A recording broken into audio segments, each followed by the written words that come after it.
So today we're going to hear the story about our national anthem, how it came to be, and how it became our national anthem. The national anthem is, "O say, can you see by the dawn's early light, what so proudly we hailed at the twilight's last gleaming, whose broad stripes and bright stars through the perilous fight, o'er the ramparts we watched were so gallantly streaming, and the rocket's red glare, the bombs bursting in air, gave proof through the night that our flag was still there.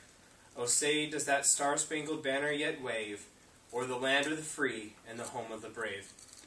That was written by a man whose name was Francis Scott Key, and he was a prisoner of war during the War of 1812. He was on an enemy ship, and he was overlooking Fort Baltimore. And he watched as the enemy was shooting cannons and different firearms over against the fort. And the fort was on fire, and he couldn't see anything through all the smoke and the haze through the night. And he had to wait till the morning when the light first came up, and he saw that instead of a flag of war and fighting, it was our country's flag waving in the breeze. And he wrote this poem. He started writing it the night of the fight, and then he finished it up over the next day. He took it to a friend of his who was very musically talented, and he heard a song written by a man named John Stafford Smith. And the music originally was called the Encardi Song.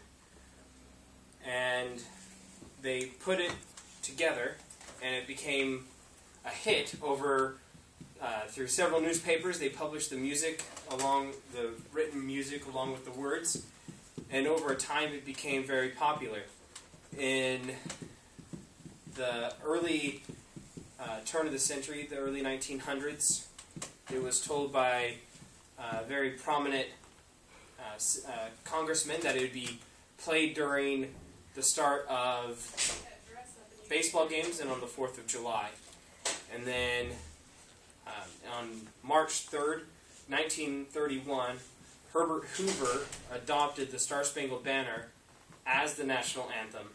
And it has been our national anthem now since then.